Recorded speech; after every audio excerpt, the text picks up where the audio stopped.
Buona domenica da Sicilia 24, le principali notizie.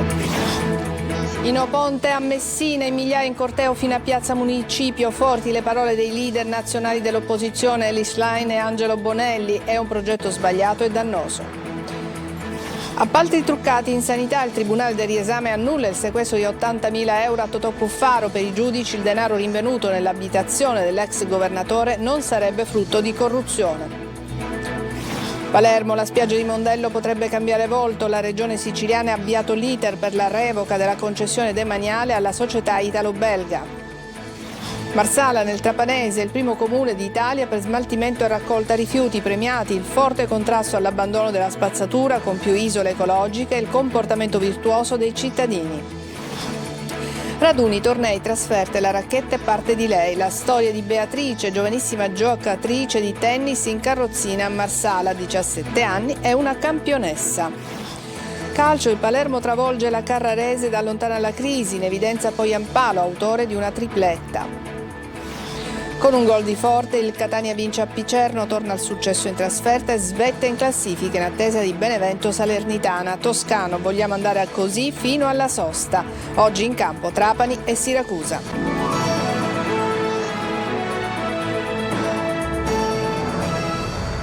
Bentrovati, ancora buona domenica. È stata una manifestazione molto partecipata. In corteo Ino Ponte a Messina erano in migliaia, si sono radunati in piazza per poi sfilare appunto in corteo, e c'erano anche Elly Schlein con Angelo Bonelli. Forti le loro parole, lo hanno definito un progetto sbagliato e dannoso. Francesco Triolo. Non si ferma la mobilitazione contro il ponte sullo stretto. Forti del parere negativo della Corte dei Conti sul progetto, i movimenti No Ponte sono tornati in piazza a Messina per tenere alta l'attenzione e la mobilitazione. Un corteo caratterizzato dalla pioggia è partito da piazza Castronova, arrivato sino a piazza Duomo e a piazza Municipio. Circa 3.500 i partecipanti, forse qualcosa in più. Forti le parole dei leader nazionali dell'opposizione, presenti Elly Schlein e Angelo Bonelli. Il Partito Democratico ritiene sbagliato e dannoso sia dal punto di vista economico che da quello ambientale che da quello sociale. Le motivazioni della Corte dei Conti hanno parlato chiaramente di una violazione delle direttive europee. Era un progetto vecchio di oltre 30 anni, lo volevano far passare nuovo. Ecco, noi abbiamo studiato, lavorato e vogliamo che queste risorse siano utilizzate per le vere priorità del Sud. Un'ottantina le sigle che hanno aderito alla manifestazione, movimenti che arrivavano anche dal Trapanese, dalla Puglia, dalla Calabria. Unanime il coro delle associazioni che chiedono al governo di fermare le forzature per realizzare un'opera inutile e dannosa non solo per l'ambiente ma anche per le tasche dei cittadini. Gli 80.000 euro sequestrati a Cuffaro non sono frutto di corruzione, lo ha stabilito il Tribunale del Riesame che ha annullato il sequestro. Sentiamo Manlio Viola. Restituiti a Totò Cuffaro gli 80.000 euro in contanti che erano stati sequestrati dal ROS dei Carabinieri durante le perquisizioni nelle sue case di Palermo e San Michele di Ganzaria. Lo ha stabilito il Tribunale del Riesame che ha annullato il sequestro probatorio, dando ragione agli avvocati di Cuffaro, Marcello Montalbano e Giovanni Di Benedetto. Nella loro istanza i legali hanno dimostrato che il denaro era legalmente detenuto e non frutto di reati contestati nell'inchiesta.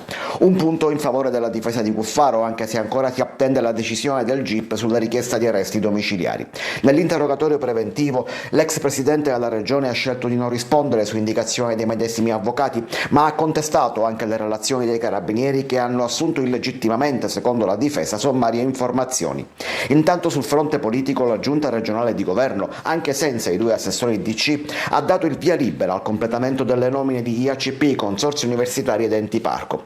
Dopo che la Commissione Affari Istituzionali aveva dato a sua volta il via libera al pacchetto di nomine, in settimana la Giunta ne aveva completato la procedura per tutte tranne le 3 indicate nei mesi scorsi proprio dalla Democrazia Cristiana.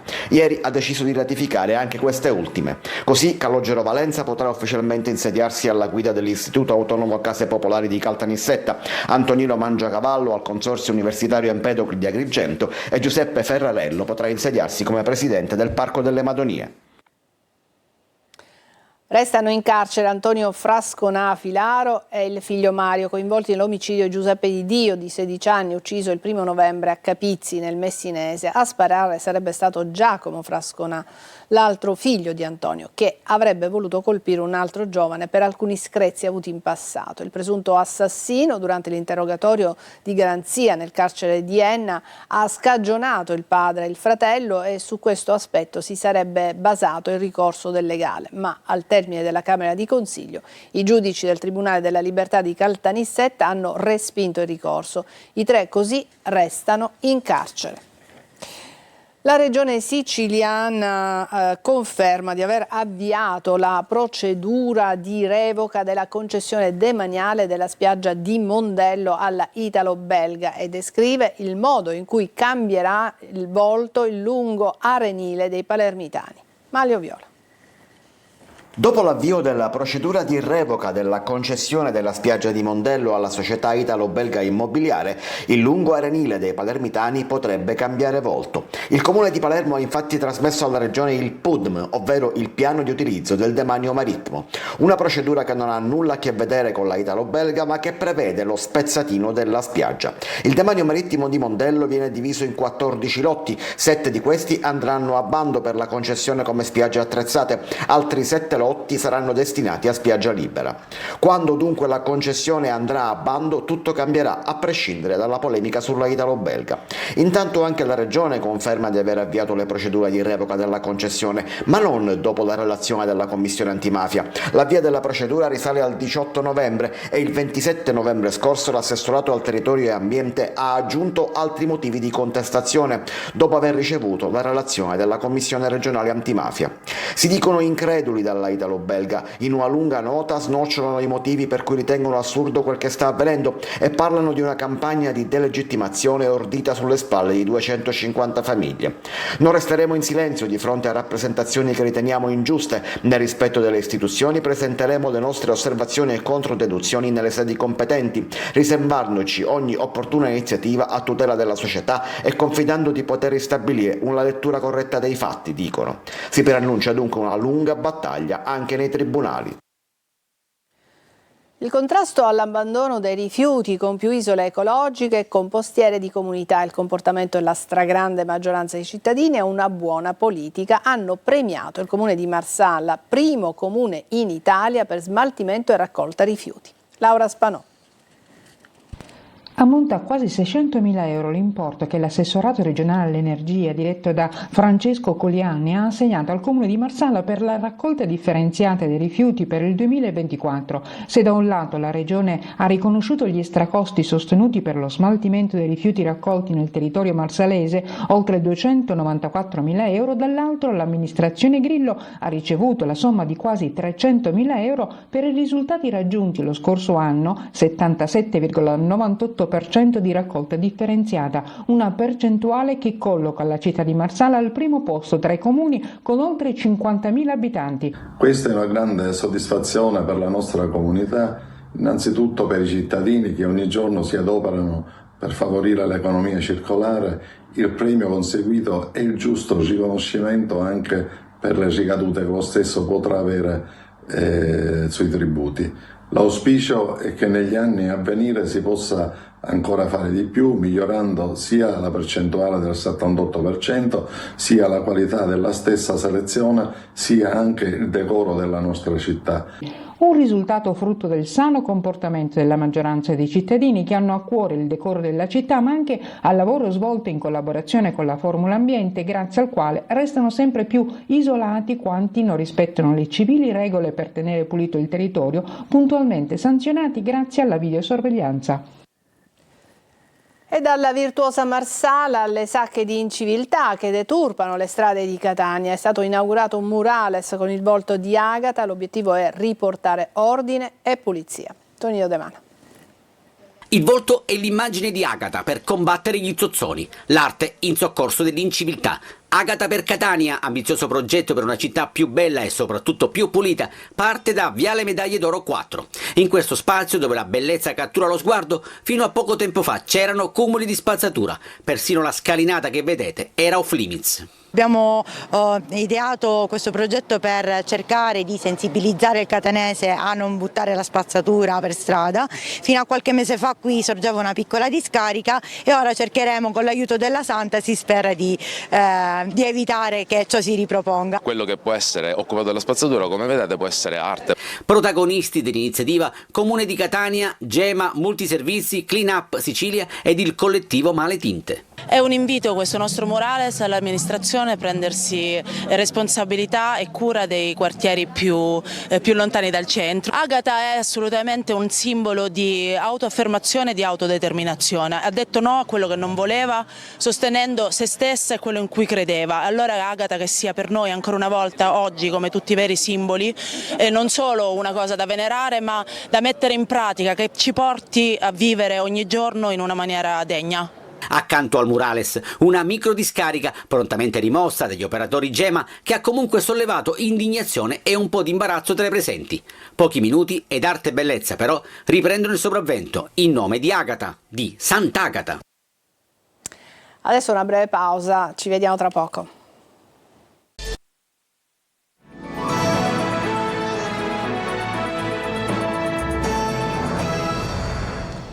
E adesso vi facciamo conoscere Beatrice. Siamo stati a Marsale, abbiamo incontrato la ragazza che ha 17 anni, è sulla sedia a rotelle e nel tennis in carrozzina sta raggiungendo risultati più che promettenti. Una vera icona per il movimento del tennis siciliano. L'ha intervistata per noi Marco Gullà. Lei è Beatrice Draghici, 17 anni e di Marsala, e anno dopo anno i suoi progressi nel tennis in carrozzina sono costanti e notevoli. Determinazione che aumenta e quella voglia di giocare a tennis che ormai riempie le sue giornate. Raduni, tornei, trasferte, la racchetta che è parte di lei. Da 1 anno e mezzo ho ripreso a giocare perché prima ho fatto un intervento e sono stata un po' ferma. Adesso ho ricominciato a giocare e mi sta andando bene.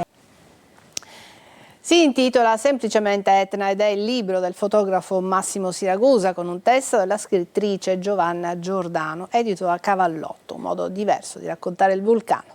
Orazio Longo.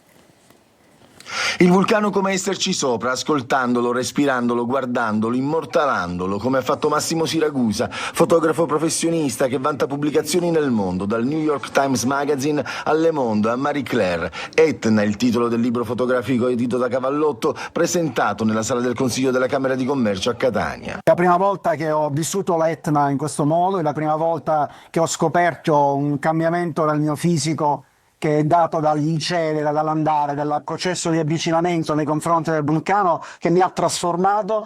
È la prima volta perché ho provato delle emozioni che questo vulcano riesce a dare e che sono completamente contrastanti. Cioè da una parte questa sorta di sensazione di percezione del suono di sottofondo, dall'altra parte la bellezza e il fascino del silenzio. Il libro contiene anche il testo originale della scrittrice Giovanna Giordano che interpreta l'Etna come creatura pulsante, sospesa tra mito e respiro geologico. C'era il dio vulcano. C'era addirittura la fata Morgana, secondo leggenda, che è andata a vivere qua. E dopo i suoi pellegrinaggi e forse anche col mago Merlino si è rifugiata alle pendici dell'Etna. Ecco, è successo di tutto sull'Etna. E c'è un'altra figura fantastica dell'Etna, sull'Etna, che è Empedocle. Un libro che mancava per raccontare il nostro vulcano, spiega Luisa Cavallotto, un progetto corale che ha visto la partecipazione anche di numerosi esperti e vulcanologi. Ancora una breve pausa e poi l'ampia pagina dedicata al calcio.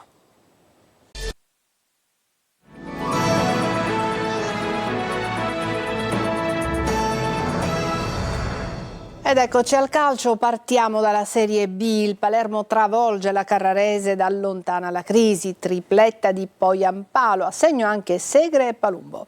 Marco Gullà.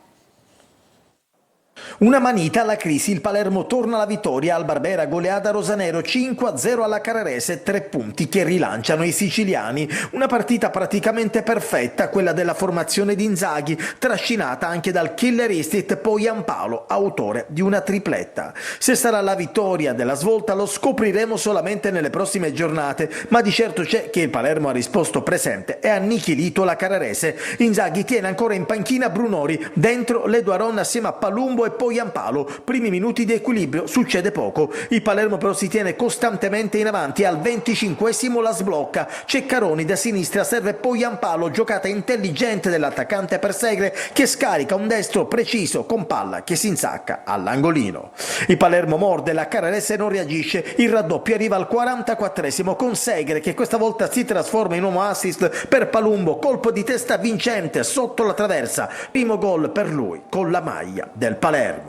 Nella ripresa arriva il tris dopo appena 3 minuti, azione in contropiede con Pierozzi che avanza sulla fascia, cross in mezzo e destro vincente di Poyampalo. Il Palermo gioca bene e si diverte, poi fallo di Calabrese su Vasic e calcio di rigore dal dischetto. Poyampalo è implacabile, 4-0, ma il finlandese vuole portarsi il pallone a casa e allora nel finale su cross di Pierozzi arriva la stoccata del 5-0. Grande prestazione, il Palermo vince e convince, ma adesso occorre la continuità. In Serie C il Catania vince a Picerno, torna al successo in trasferta e vola da solo in vetta in attesa di Benevento Salernitana. A segno ancora una volta forte. Marco Carli. L'importanza del giusto approccio. Il Catania segna subito a Picerno, subisce pochissimo e porta a casa una partita tipica della categoria. Servono anche quelle, a maggior ragione se valgono il primato solitario in attesa del match fra Benevento e Salernitana. Toscano conferma le ipotesi della vigilia e schiera la stessa formazione che ha giocato con il Latina subito dopo l'infortunio di Cicerelli. Si comincia con 10 minuti di ritardo per problemi all'FVS, ma l'inizio dei rossazzurri è fulmineo. Al secondo sono già in vantaggio. Angolo di Menez, colpo di testa di Lunetta, tiro cross di Di Gennaro e gol di Forte, il sesto in campionato, il secondo consecutivo, condito da una bellissima dedica a Cicerelli con la maglia numero 10 del Catania alzata al cielo dall'attaccante. Un colpo pesante per i lucani che vanno in confusione. Donnarumma per poco non ne approfitta con un cross che si trasforma in opportunità, anche se casuale. Palo pieno con Marcone che osserva. Anche Lunetta ha un'ottima chance, innescato da Di Gennaro. Il jolly rossazzurro corre, entra in area ma viene stoppato dalla parata di Marcone.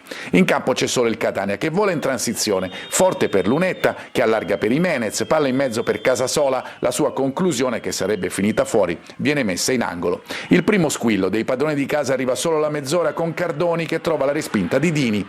Catania in controllo per molti minuti, fra fine primo tempo e inizio del secondo, poi ci prova Jimenez su calcio di punizione, Marcone si distende sulla sinistra e riesce a parare. Sono le ripartenze il pezzo forte del Catania, Corbari serve sulla corsa a Casasola che smista per Jimenez, il trequartista arriva al rimorchio e tira subito, Marcone respinge con il piede, è la migliore occasione del secondo tempo. L'unico brivido nel finale, Bocic sorprende Casasola e riesce ad andare alla conclusione che finisce fuori, non di molto. Il Catania rimane comunque ordinato e controlla il poco pungente attacco lucano. Arriva la vittoria che in trasferta mancava da 1 mese e mezzo e sono 3 punti che pesano. E adesso sentiamo il commento post gara del tecnico toscano. Contento per la vittoria e soprattutto per il primo tempo, poi secondo me potevamo fare molto meglio. Queste sono partite che devi chiudere perché è un campo difficile, una squadra fastidiosa, campo stretto, quindi diventa un ping pong, un tamburello, si cominciano a mettere queste palle lunghe e per le tante occasioni che abbiamo creato, le situazioni soprattutto in area di rigore del Picerno, se vuoi essere una squadra forte devi concretizzarle. Chiudere la partita e andare a casa. Nelle scelte dobbiamo essere più cattivi, più determinati perché poi non puoi tenere aperte certe partite. Ci godiamo questa vittoria, siamo ritornati a vincere in trasferta, cosa che si diceva che non facevamo più senza prendere gol di nuovo e quindi dobbiamo cercare di vedere, è una settimana corta anche questa, vedere le soluzioni giuste da mettere in campo venerdì, perché affrontiamo una squadra forte come il Crotone e vogliamo continuare la nostra marcia fino alla sosta, a spingere sull'acceleratore. Seconda gara consecutiva casalinga per il Trapani, che oggi riceve il Monopoli, trasferta lombarda invece per il Siracusa Caravaggio contro i giovani dell'Atalanta. Sergio Colosi.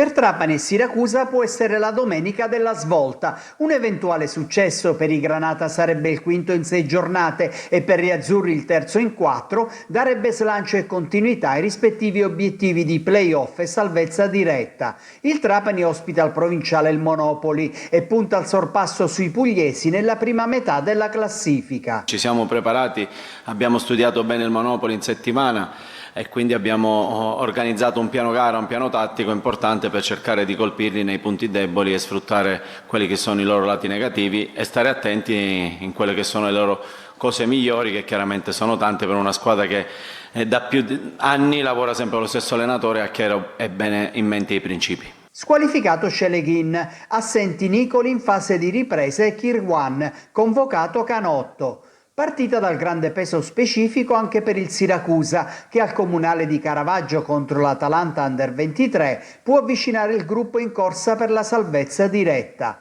Turati ha ritrovato il filo conduttore che lega la scorsa stagione a questa, aspettando rinforzi dal mercato. 22 convocati, 5 assenti. Ad Alma, Bonucci e Job si sono aggiunti Valente e Zanini. A destra torna Puzzone.